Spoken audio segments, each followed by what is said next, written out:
വിചിന്തനം 2 മനുഷ്യജീവിതത്തിന് ഒരു രൂപരേഖ. ഏതാനും നാളുകൾക്ക് മുമ്പ് നാം എല്ലാവരും തന്നെ ഈ ലോകത്തിലേക്ക് കടന്നു വരുന്നവരാണ്. ഏതാനും നാളുകൾക്ക് ശേഷം നാം എല്ലാവരും തന്നെ ഈ ലോകം വിട്ടു പോകേണ്ടവരുമാണ്.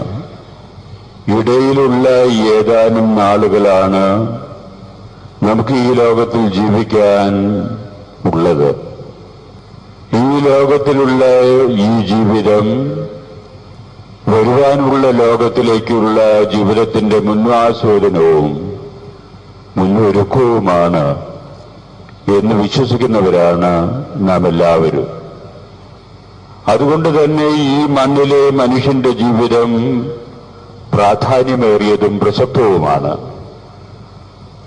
ഈ പ്രാധാന്യവും പ്രസക്തവുമായിട്ടുള്ള മനുഷ്യന്റെ മണ്ണിലെ ജീവിതത്തിൽ ഏതാനും നാളുകൾ നീണ്ടു നിൽക്കുന്ന ഈ ജീവിതം, ആ ജീവിതത്തിനൊരു രൂപരേഖ, അത് എങ്ങനെ മനുഷ്യൻ ജീവിക്കണമെന്നതിനുള്ള ഒരു ചൂണ്ടുപലക യേശു ഇന്നത്തെ സുവിശേഷ ഭാഗത്തിലൂടെ നൽകുകയാണ് എന്നാണ് ഞാൻ കരുതുന്നത്.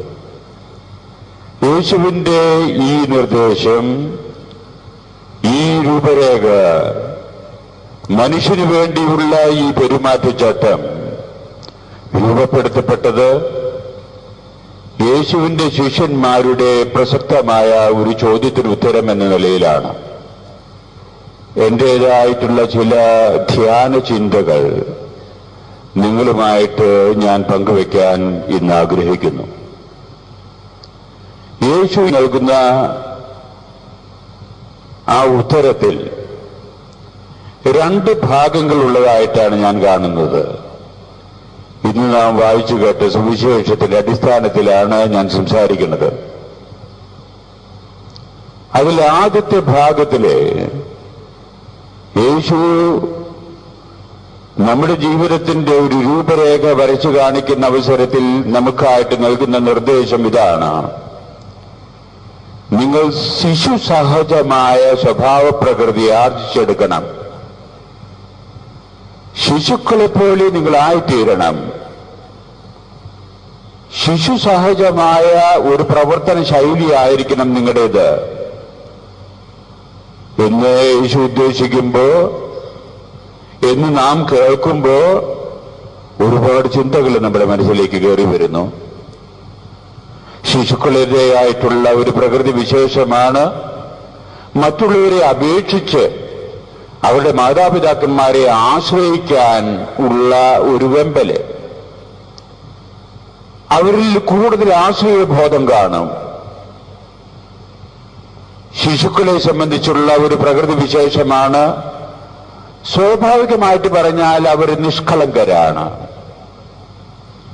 ശിശുക്കളെ സംബന്ധിച്ചുള്ള ഒരു പ്രകൃതി വിശേഷമാണ്, അവർക്ക് പരിചയമില്ലാത്ത കാര്യങ്ങൾ കാണുമ്പോൾ ചോദ്യങ്ങൾ ചോദിക്കുക എന്നുള്ളത്. ശിശുക്കളെ സംബന്ധിച്ചുള്ള ഒരു പ്രകൃതി വിശേഷമാണ് വൈരാഗ്യബുദ്ധിയോടുകൂടെ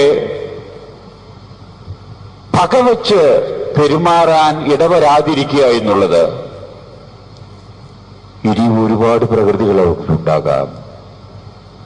ഈ പ്രകൃതികളും ഇതിനപ്പുറമുള്ള പ്രകൃതികളും ഒക്കെ ഉൾപ്പെടുത്തിക്കൊണ്ട് എനിക്ക് തോന്നുന്നു ഒരു പദത്തില് അത് ഒതുക്കാമെന്നാണ് എന്റേതായിട്ടുള്ളൊരു ചിന്ത. ആ പദം എന്തായിരിക്കണമെന്ന് ഞാൻ ചിന്തിച്ചപ്പോ എന്റെ മനസ്സിലേക്ക് കയറി വരുന്ന ആ പദം ആർദ്രത മനോഭാവം എന്ന് ഞാൻ പറഞ്ഞാൽ അതിൽ ശിശുക്കളുടേതായിട്ടുള്ള ചിന്തകൾ മുഴുവനും, ശിശുക്കളുടേതായിട്ടുള്ള സഹജമായ സ്വഭാവവിശേഷങ്ങൾ മുഴുവനും ഒരു പരിധിവരെ ഒതുക്കാമെന്ന് ഞാൻ വിചാരിക്കുന്നു. ആർദ്രത മനോഭാവത്തിന് ഇംഗ്ലീഷില് ഞാൻ പേര് കൊടുക്കും എമ്പതി എന്ന്. എന്നാൽ ഇന്ന് നിലവിലുള്ള നിഘണ്ടുവില് ആർദ്രത മനോഭാവത്തിന് അവിടെ ചിലപ്പോൾ സിമ്പതി എന്ന പേരില് അവിടെ വിവരിക്കുന്നതായിട്ട് കാണാം. എന്നെ സംബന്ധിച്ച് എമ്പതിയും സിമ്പതിയും വ്യത്യാസപ്പെട്ടതാണ്. അതിനോടുകൂടെ ബന്ധപ്പെട്ട രണ്ട് വാക്കുകളും കൂടെ നിങ്ങളുടെ ശ്രദ്ധയിലേക്ക് കൊണ്ടുവരാൻ ഞാൻ ആഗ്രഹിക്കുന്നു. അതിലൊന്നാണ് അപ്പതി, മറ്റതാണ് ആന്റിപ്പതി. അപ്പൊ 4 പതികളായി. ഒന്ന് എമ്പതി, മറ്റത് സിമ്പതി, മൂന്നാമത്തത് അപ്പതി, നാലാമത്തെ ആന്റിപ്പതി. ഈ 4 വാക്കുകളും വ്യത്യാസപ്പെട്ട രീതിയിലുള്ളതാണ്. 4ഉം സത്യത്തിലും ഭാവത്തിലും വ്യത്യാസമുള്ളതാണ്. ഇതിന്റെ വ്യത്യാസവും അതിന്റെ തനിമയും യഥാർത്ഥത്തിൽ സാധാരണ മനുഷ്യനെ മനസ്സിലാക്കാൻ എളുപ്പമാകാൻ വേണ്ടി ഞാൻ ഒരു ചെറിയ ഉദാഹരണം കൊണ്ടത് വ്യക്തമാക്കാൻ ശ്രമിക്കാം. നിങ്ങൾ ശ്രദ്ധയ്ക്ക്. കുറച്ചു പേര് ഒന്നിച്ചുകൂടി. അവർക്കൊരാഗ്രഹം, ഒരു പിക്നിക്കിന് പോകണം. സ്വാഭാവികമായിട്ട് ആ കൂട്ടത്തിൽ നിന്ന് ഒരു നേതാവ് പൊങ്ങി വന്നു. എല്ലാവരും പിക്നിക്കിന് പോകാൻ ഒരുങ്ങി. അതിനുവേണ്ടി വണ്ടി ഏർപ്പാട് ചെയ്തു. യാത്ര തുടർന്നു. കുറെ ദൂരം പിന്നിട്ടു. വളരെ പ്രകൃതി രമണീയമായിട്ടുള്ള ഒരു അന്തരീക്ഷം അവർ കണ്ടു. അവരിൽ പലർക്കും തോന്നി, നമുക്ക് യാത്ര ഇവിടെ നിർത്തി തൽക്കാലം ഒന്ന് വിശ്രമിച്ചിട്ട് പോകാം. ശരി, വണ്ടി നിർത്തി. എല്ലാവരും വണ്ടിയിൽ നിന്ന് ഇറങ്ങി. അങ്ങനെ ചുറ്റും നോക്കിയപ്പോഴുണ്ട് സുഖസുന്ദരമായിട്ടുള്ള അന്തരീക്ഷം. തൊട്ടടുത്ത് പാറക്കെട്ടിൽ കൂടെ ഒരു അരുവി ഇങ്ങനെ ഒഴുകുന്നു. വളരെ വളരെ നിർമ്മലമായിട്ടുള്ള വെള്ളം, വളരെ മാലിന്യരഹിതമായിട്ടുള്ള വെള്ളം, സുന്ദരമായിട്ട് ഇങ്ങനെ ഒഴുകുക. അന്തരീക്ഷവും വളരെ നല്ലത്. ഇത് കണ്ടപ്പോ ആ കൂട്ടത്തിലുള്ള ചില ആളുകൾക്ക് തോന്നി, നമുക്കിവിടെ ഒന്ന് കുളിക്കാം. ഈ അഭിപ്രായം സ്വാഭാവികമായിട്ട് നേതാവിന്റെ അടുത്തെത്തി. നേതാവ് പറഞ്ഞു, ഇത് പാറക്കെട്ടുകൾ കൂടെ ഒഴുകുന്ന നദിയായതുകൊണ്ട് ചിലപ്പോ ചില ചുഴികളും കയങ്ങളൊക്കെ ഉണ്ടായേക്കാം. നമുക്കത് അറിഞ്ഞുകൂടാ. അതുകൊണ്ട് അപകടം ഉണ്ടാകാം. വേണ്ട. ആളുകൾ പറഞ്ഞു. ചിലര് വളരെ നിർബന്ധ ബുദ്ധിയോടുകൂടി, സ്നേഹ നിർബന്ധ ബുദ്ധിയോടുകൂടി അവരെ ആവശ്യപ്പെട്ടപ്പോ നേതാവ് മൗനിയായി. മൗനം സമ്മതത്തിന്റെ ലക്ഷണമാണല്ലോ എന്ന് വിചാരിച്ച് അവരൊരു സംഘം കുളിക്കാൻ ഇറങ്ങി. നദിയിൽ അവർ കുളിക്കുക. നേതാവ് കരയ്ക്ക് നിൽക്കുന്നുണ്ട്. അല്പം കഴിഞ്ഞതിന് മുമ്പ് വിചാരിച്ച ദുരന്തം സംഭവിച്ചു. ഒരു മനുഷ്യൻ ഒരു ചൂഴിയിൽ വിട്ട് മുങ്ങിത്താവുക. കരയ്ക്ക് നിൽക്കുന്ന നേതാവ് ഇത് കണ്ടിട്ട് പറയുക, ഞാൻ അപ്പോഴും പറഞ്ഞതാ, പോകണ്ട, കുളിക്കണ്ട, അപകടമുണ്ടാകുമെന്ന്. പറഞ്ഞനുസരിക്കില്ല. ഈ തരത്തിൽ നേതാവ് കരയ്ക്ക് നിന്നുകൊണ്ട് ഗർജിക്കുകയാണ്, അല്ലെങ്കിൽ സംസാരിക്കുകയാണെന്ന് വിചാരിക്കേ. അതെന്തായിരിക്കും? ഏതു തരത്തിലുള്ള വികാരമായിരിക്കാം അത്? അതിന് ഞാൻ പേര് കൊടുക്കും ആന്റിപ്പതി എന്ന് വെച്ചാൽ വൈരാഗ്യ മനോഭാവത്തോടുകൂടെ ഈ മുങ്ങിത്താവുന്ന മനുഷ്യനെ നോക്കിക്കൊണ്ട് സംസാരിക്കാൻ ആ നേതാവിന് സാധിച്ചു എന്ന് വരികിൽ അത് ആന്റിപ്പതിയാണ്, വൈരാഗ്യ ബുദ്ധിയാണത്. യേശു നമ്മോട് പറയുന്നു, ഒരിക്കലും ഇങ്ങനെ പെരുമാറരുത്. കാരണം ശിശുക്കൾ ഒരിക്കലും അങ്ങനെ പെരുമാറില്ല. മക്കളെ, ഇത്രയും ഇങ്ങനെ അപകടം കാണുന്ന ഈ സ്ഥിതിവിശേഷം കണ്ടുകൊണ്ട് ഒരു ശിശുവിനെ ഞാൻ പറഞ്ഞതാ, മുങ്ങിത്താവ്, പറഞ്ഞനുസരിക്കില്ല എന്നൊരു ശിശു പറയില്ല സാധാരണ രീതിയില്. അതുകൊണ്ട് ഒരിക്കലും നിങ്ങൾക്കായി ലഭിച്ചിരിക്കുന്ന മണ്ണിലെ ഈ ഹ്രസ്വമായ ജീവിതം ഈ തരത്തിലുള്ള പ്രതികരണത്തിന് വേണ്ടി നിങ്ങൾ ചെലവിടരുത് എന്ന് യേശു നമ്മെ പഠിപ്പിക്കുക. എന്നാൽ ഈ മുങ്ങിത്താവുന്ന രീതി കണ്ടിട്ട് നേതാവ് കാണുന്നു, അത് മുങ്ങിത്താവുന്നുകൊണ്ടിരിക്കുക ഈ മനുഷ്യൻ. നേതാവ് കണ്ട ഭാവേയില്ല. അതോ വെള്ളം കുടിച്ചിട്ട് അവസാനിച്ചിട്ട് വേണമെങ്കിൽ വരണമെങ്കിൽ വന്നോട്ടെ, എന്റെ കാര്യമൊന്നുമല്ല അത് എന്ന് വിചാരിച്ചുള്ള ഒരു പെരുമാറ്റ ശൈലിയാണ് നേതാവ് സ്വീകരിക്കുന്നത് എന്ന് വിചാരിക്കേ. അതിന് ഞാൻ പേര് കൊടുക്കും അപ്പതി. ഒരു തരത്തിലുള്ള നിർവികാരത, ഇമോഷണൽ ഇൻസുലേഷൻ എന്ന് അതിനെ ഇംഗ്ലീഷിൽ വിളിക്കാം. എന്റേതൊന്നുമല്ല ആ കാര്യം. ചെയ്യേണ്ടത് ചെയ്തോട്ടെ, കുടിക്കണമെങ്കിൽ കുടിച്ചോട്ടെ, ചാവണമെങ്കിൽ ചത്തോട്ടെ. ഒരു അപകടവുമില്ല, നിർദ്ദേശവുമില്ല, പരാക്രമവുമില്ല, ഒരു താക്കീതുമില്ല, ഒരു വൈരാഗ്യവുമില്ല, ബഹളവുമില്ല, മൗനമാണ്. That's called apathy. യേശുക്രിസ്തു നമ്മുടെ മുമ്പിൽ അവതരിപ്പിക്കുന്ന ശിശു ഒരു തരത്തിലും സ്വാഭാവികമായിട്ട് അങ്ങനെ പെരുമാറില്ല. അതുകൊണ്ട് ഇങ്ങനെയുള്ള പെരുമാറ്റം നമ്മുടേതായിട്ടുള്ള ജീവിതത്തില് നിങ്ങൾ രൂപീകരിച്ചെടുക്കരുത് എന്നാ യേശു നമ്മോട് പറയണത്. പിന്നീട് ഈ നേതാവ് മുങ്ങിത്തുടിക്കുന്ന ഈ മനുഷ്യനെ കണ്ടുകൊണ്ട് കരയ്ക്ക് നിന്നുകൊണ്ട്, അയ്യോ ദേ മുങ്ങിത്തുടിക്കണമല്ലോ, അയ്യോ ദേ വെള്ളം കുടിക്കണമല്ലോ, ദേ കുടിക്കണമല്ലോ, ദേ താവണമല്ലോ എന്ന് പറഞ്ഞിട്ട് നേതാവ് കരയ്ക്ക് നിന്നിട്ട് ഇങ്ങനെ പ്രകടനം കാണിക്കുകയാണെന്ന് വിചാരിക്കേ. ഇതിനെന്ത് പറയും? ഇതാണ് മക്കളെ സിമ്പതി, സഹതാപം. ദാ വെള്ളം കുടിക്കണമല്ലോ എന്ന് പറഞ്ഞിട്ട് നേതാവ് കരയ്ക്ക് നിന്നിട്ട് കരയുന്നു. സഹതാപ തരംഗം, മുതലക്കണ്ണീര് ആകാം അത്. അതാണ് സിമ്പതി.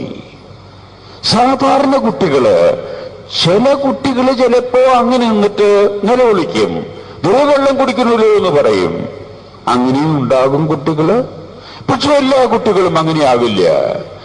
ഇങ്ങനെ മുങ്ങിത്തുടിക്കുന്ന ഈ മനുഷ്യനെ കാണുമ്പോ, അവരുടെ ഇടയിലുള്ളൊരു മനുഷ്യൻ ഈ കുളിക്കാൻ പോയിട്ട് മുങ്ങിത്തുടിക്കുന്നതായിട്ട് കാണുമ്പോ ചുണയുള്ള കുട്ടികള്,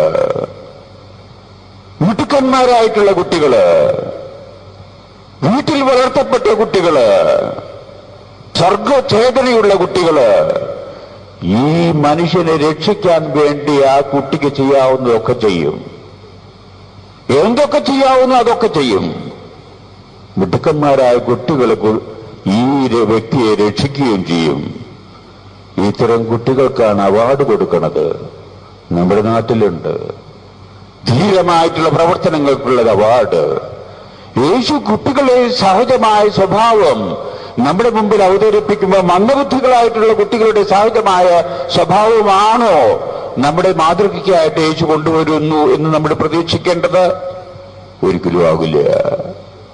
ഈ തരം മിട്ടുമിട്ടുക്കന്മാരായ കുട്ടികള്, ഈ കുട്ടികള് ഉടനെ തന്നെ ആ മുങ്ങിത്തുടിക്കുന്ന മനുഷ്യനെ രക്ഷിക്കാൻ വേണ്ടി തന്നെ കൊണ്ട് സാധിക്കുന്ന എല്ലാം ചെയ്യുന്ന ആ പ്രകൃതിക്കാണ് എമ്പതി എന്ന് ഞാൻ പേര് കൊടുക്കുക.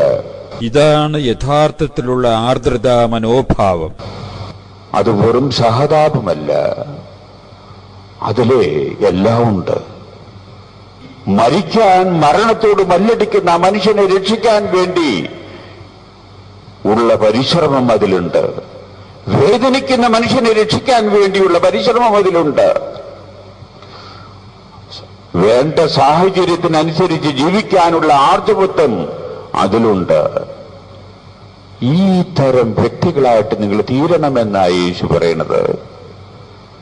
നമ്മുടെ മുമ്പിൽ വേദനിക്കുന്ന സഹോദരങ്ങളെ കാണുമ്പോ ഇതൊന്നും എന്റെ പ്രശ്നമല്ല എന്ന് വിചാരിക്കുന്ന ഒരു നിർഗുണത്വം കേരളത്തിലെ മക്കളിൽ അധികരിച്ചു വരുന്നു എന്ന് വേണം വിചാരിക്കാൻ. യേശു അതല്ല നിർദ്ദേശിക്കുന്നത്.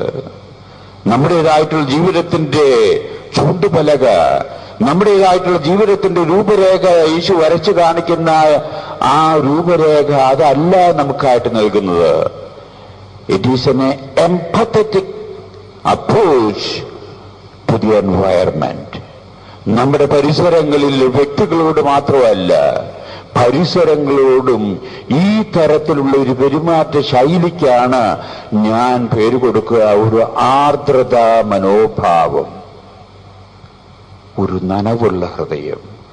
കേൾക്കുന്ന കാര്യങ്ങളാകട്ടെ, കാണുന്ന കാര്യങ്ങളാകട്ടെ, അനുഭവിക്കുന്ന സംഭവങ്ങളാകട്ടെ, അതിന്റെ ജീവിതത്തിന്റെ പ്രതിബന്ധങ്ങളാകട്ടെ, ചുറ്റുപാടുകളാകട്ടെ, അതിനെ തന്മയത്വത്തോടു കൂടി നേരിടാൻ, ആർജവത്വത്തോടു കൂടി നേരിടാൻ, ക്രിയാത്മകമായിട്ട് നേരിടാൻ ഉള്ള ഒരു മനസ്ഥിതി നിങ്ങളിൽ ഉണ്ടാകണം എന്നായി പറഞ്ഞതിന്റെ അർത്ഥം.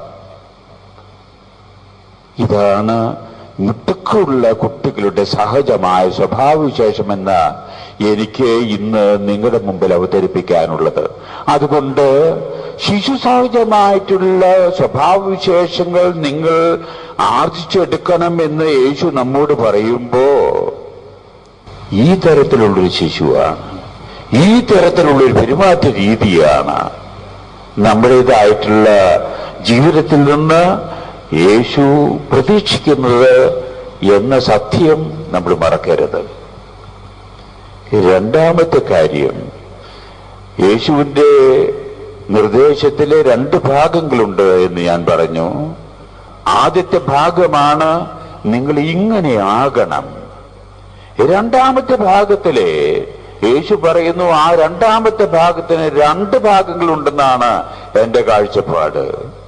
രണ്ടാമത്തെ ഭാഗത്തിലുള്ള ഒന്നാമത്തെ ഭാഗത്തിന്റെ കാഴ്ചപ്പാട് അനുസരിച്ച് പറഞ്ഞാൽ, ആരെങ്കിലും എന്നിൽ വിശ്വസിക്കാൻ ഇടവരുന്ന ആളുകളെ തടസ്സപ്പെടുത്തരുതെന്നാ യേശു പറയണത്. ആരെങ്കിലും എന്നിൽ വിശ്വസിക്കാൻ ഇടവരുന്ന ആളുകളെ, എന്റെ അടുത്ത് വരാൻ ആഗ്രഹിക്കുന്ന ആളുകളെ തടസ്സപ്പെടുത്തരുത് എന്ന് വെച്ചാൽ, ഞാൻ എന്ന് യേശു ഉദ്ദേശിക്കുന്നത് ഇന്നത്തെ സുവിശേഷത്തില് നന്മയുടെ അവതാരമാണ്. അവൻ നന്മ ചെയ്തുകൊണ്ട് കടന്നുപോയി എന്ന് അവനെ പറ്റി സുവിശേഷത്തിൽ പരാമർശം. അതുകൊണ്ട് ആരെങ്കിലും നന്മ ചെയ്യാൻ ആഗ്രഹിക്കുന്നുവെങ്കിൽ തടസ്സപ്പെടുത്തരുത് നിങ്ങളെ എന്ന്. ഇതാണ് അതിന്റെ പരിഭാഷ. ആരെങ്കിലും നന്മയാണ് ചെയ്യുന്നത് എന്ന് വരികിൽ ഉടനെ അതിന് നിങ്ങൾ കൂട്ടുനിൽക്കണം, അതിനെ തടസ്സപ്പെടുത്തരുത്. ഇത് വളരെ വ്യക്തമാക്കാൻ വേണ്ടി ഒരു അവസരമുണ്ടായി യേശുവിന്റെ ജീവിതത്തില്. യേശു തന്റെ ജീവിതത്തിന്റെ അവസാന രംഗം മുന്നിൽ കണ്ടുകൊണ്ട് ശിഷ്യന്മാരോടായിട്ട് പറയുന്നു, അല്പസമയം കഴിഞ്ഞാൽ ഞാൻ ബന്ധിക്കപ്പെടും, എന്നെ മർദ്ദിക്കും, എന്നെ വധിക്കും, നിങ്ങളെല്ലാവരും എന്നെ ഉപേക്ഷിച്ച് എന്നിൽ നിന്ന് വിട്ടുപോകുമെന്ന് ശിഷ്യന്മാരോടായിട്ട് യേശു പറയുന്ന അവസരത്തിൽ ശിഷ്യപ്രമുഖനായിട്ടുള്ള പത്രോസ് ഉടനെ തന്നെ സഹതാപ തരംഗത്തിന്റെ അടിസ്ഥാനത്തിൽ, സിമ്പതിയുടെ അടിസ്ഥാനത്തിൽ എന്ന് വേണം, ഉടനെ അടുത്തു വന്നിട്ട് പറയുന്നു, യേശുവേ, കർത്താവേ, നാഥ, ഗുരു, ഇത് നിനക്ക് സംഭവിക്കാതിരിക്കട്ടെ എന്ന് ശിഷ്യപ്രമുഖനായ പത്രോസ് പറഞ്ഞപ്പോ യേശു പറയുന്നു, സാത്താൻ, ചെകുത്താനെ, നീ എന്റെ മുന്നിൽ നിന്ന് പോകുക. എന്നിട്ട് പറയുന്നു, നീ എന്റെ മാർഗത്തിന് തടസ്സമാണ്, നീ തടസ്സം വയ്ക്കുന്നവനാണ്. എന്ന് വെച്ചാൽ, ഞാൻ എന്റേതായിട്ടുള്ള ജീവിതത്തിന്റെ ചിന്തയുടെ അടിസ്ഥാനത്തിൽ മനുഷ്യരുടെ രക്ഷയ്ക്ക് വേണ്ടിയിട്ട് ഇറങ്ങി വന്ന ഞാൻ ആ രക്ഷയുടെ സംവിധാനത്തിന് പൂർത്തിയാക്കാൻ വേണ്ടിയുള്ള ആ ജീവിതത്തിന്റെ പാതകളെപ്പറ്റി ഞാൻ പറഞ്ഞപ്പോ നീ തടസ്സം നിൽക്കുന്നു, നന്മയ്ക്കെതിരാണ് നീ, അതാണ് ചെകുത്താൻ. അതുകൊണ്ട് അത് തന്നെ, ആ അർത്ഥം തന്നെ ഇവിടേക്ക് കൂട്ടിച്ചേർത്ത് നമുക്ക് വായിച്ചെടുക്കാം. ആ നന്മയ്ക്ക് എതിര് നിൽക്കരുത്. ചിലരുടെ മനസ്സിലെ എല്ലാ നന്മകളും എന്നിൽ നിന്ന് തന്നെ വരണമെന്ന് വിചാരിക്കേണ്ട നിങ്ങള് എന്ന് യേശു പറയുന്നു. നന്മകൾ ഏത് മനുഷ്യന്റെ കയ്യിൽ നിന്നും വന്നോട്ടെ, ഏത് ഭാഗത്തു നിന്നും വന്നോട്ടെ, നന്മയാണോ നിങ്ങൾ കൂട്ടുനിൽക്കാൻ ശ്രമിക്കേ. യേശു നമുക്ക് നൽകുന്ന നിർദ്ദേശങ്ങൾ കണ്ടു. രണ്ടാമത്തെ വശം, രണ്ടാമത്തെ ഭാഗത്തിന്റെ രണ്ടാമത്തെ വശമായിട്ട് യേശു പറയുന്നു, ഒരിക്കലും നിങ്ങൾ ഉതപ്പ് കൊടുക്കരുത് മറ്റുള്ളവർക്ക്. ആദ്യത്തെ വശമാണ് നന്മയായിട്ടുള്ളതിന് എതിര് നിൽക്കരുത്, തടസ്സവാദങ്ങൾ ഉന്നയിക്കരുത്, മാർഗതടസ്സം ഉണ്ടാകരുത്, വിലങ്ങുതടിയാകരുത്. രണ്ടാമത്തെ ഭാഗമായിട്ട് യേശു പറയുന്നു, നിങ്ങൾ ഒരിക്കലും ഉതപ്പ് കൊടുക്കരുത് മക്കളെ. നിങ്ങൾ അവകാശപ്പെടുന്ന കാര്യങ്ങൾ നിങ്ങളുടെ ജീവിതത്തിൽ ഇല്ലാതെ വരുമ്പോ ഉതപ്പായി അത്. നിങ്ങൾ എന്റെ അനുയായികളാണെന്ന് അവകാശപ്പെടുകയും സത്യദൈവത്തിൽ വിശ്വസിക്കുന്നു എന്ന് അവകാശപ്പെടുകയും പക്ഷേ ദൈവം നിങ്ങളുടെ ജീവിതത്തിൽ യാതൊരു തരത്തിലും സ്വാധീനം ചെലുത്താൻ ഇടവരാത്ത വിധത്തിൽ നിങ്ങൾ സാധാരണ ജീവിതം നയിക്കുകയും ചെയ്യുന്നത് ഉതപ്പാണ്. ഉതപ്പ് കൊടുക്കരുത്. നിങ്ങൾ ഒരു തരത്തിലും ഉതപ്പിന് കാരണമാകരുത്. ഉതപ്പിന് കാരണമാകുന്നതിനേക്കാൾ നല്ലത് തിരികല്ല് കെട്ടി കടലിന്റെ ആഴങ്ങളിൽ താഴ്ത്തപ്പെടുന്നതാണ് അവന് നല്ലത് എന്നാ പറയണത്. ഉതപ്പിന് കാരണമാകുന്നതിനെ കണ്ണ് ചൂഴ്ന്നെടുത്ത് എറിഞ്ഞു കളയുന്നതാണ് നല്ലത് എന്നാ യേശുവിന്റെ നിർദ്ദേശം. കഠിനമായിട്ടുള്ള കാര്യങ്ങള്, കഠിനമായിട്ടുള്ള ശിക്ഷാവിധികൾ യേശു നിർദ്ദേശിക്കുന്നു. ഉതപ്പ് ശക്തമായിട്ടുള്ള പാപമാണ്. അറിഞ്ഞോ അറിയാതെയോ ഉതപ്പിന് കാരണമാകുന്ന ഒരു പെരുമാറ്റ ശൈലി ക്രൈസ്തവരായ നമ്മളിൽ നിന്ന് ഒരിക്കലും ഉണ്ടാകാൻ ഇടവരരുത് എന്ന് ക്രിസ്തു നമ്മളെ അടിവരയിട്ട് പഠിപ്പിക്കുകയാണ് ഇന്നത്തെ സുവിശേഷത്തിലൂടെ എന്ന് വേണം മനസ്സിലാക്കാൻ. യേശുവിന്റെ ദർശനങ്ങൾ ഉൾക്കൊള്ളാൻ ഇടവരേണ്ടവരാണ് നമ്മൾ. അതുകൊണ്ട് ഇന്നത്തെ സുവിശേഷത്തിൽ യേശു നമ്മളെ പഠിപ്പിക്കുന്ന 3 കാര്യങ്ങള് നമ്മൾ മനസ്സിലാക്കിയെടുക്കണം. ഒന്നുകൂടെ, ശിശു സഹജമായ സ്വഭാവവിശേഷങ്ങൾ ആർജിച്ചെടുക്കാനായിരിക്കണം ഹ്രസ്വമായിട്ടുള്ള നിങ്ങൾക്കായി നൽകിയിരിക്കുന്ന മണ്ണിലെ ജീവിതം കൊണ്ട് നിങ്ങൾ ശ്രമിക്കേണ്ടത്. അതാണ് ശിശുസഹജമായ ആർദ്രതാ മനോഭാവം എന്ന് നാം മനസ്സിലാക്കണം. രണ്ടാമത്തേത്, നന്മയായിട്ടുള്ള ഒരു കാര്യത്തിനും തടസ്സം നിങ്ങൾ നിൽക്കരുത്. മൂന്നാമത്തേതായിട്ട് യേശു നമ്മളെ ഓർമ്മിപ്പിക്കുകയാണ്, ഒരു തരത്തിലും ഉതപ്പിന് കാരണമാകാവുന്ന വ്യക്തികൾ നിങ്ങളായിത്തീരരുത് എന്ന് യേശു നമ്മളെ ഉപദേശിക്കുന്നു, നമ്മോട് നിർദ്ദേശിക്കുന്നു. നമ്മുടേതായിട്ടുള്ള ജീവിതം ക്രമീകരിക്കേണ്ടതാണെന്ന് നമ്മളോട് പറഞ്ഞു തരികയാണ് ഇന്നത്തെ സുവിശേഷം. നമുക്ക് ഉൾക്കൊള്ളാൻ ശ്രമിക്കാം. ജീവിതത്തിന്റെ ചില തത്വങ്ങളുടെ അടിസ്ഥാനത്തില് അത് ജീവിതത്തിൽ സ്വാധീനം ചെലുത്താൻ ഇടവരുന്ന ചില ചിന്തകളായിട്ട് ഇത് തീരട്ടെ എന്ന് ഞാൻ ആശിക്കുന്നു.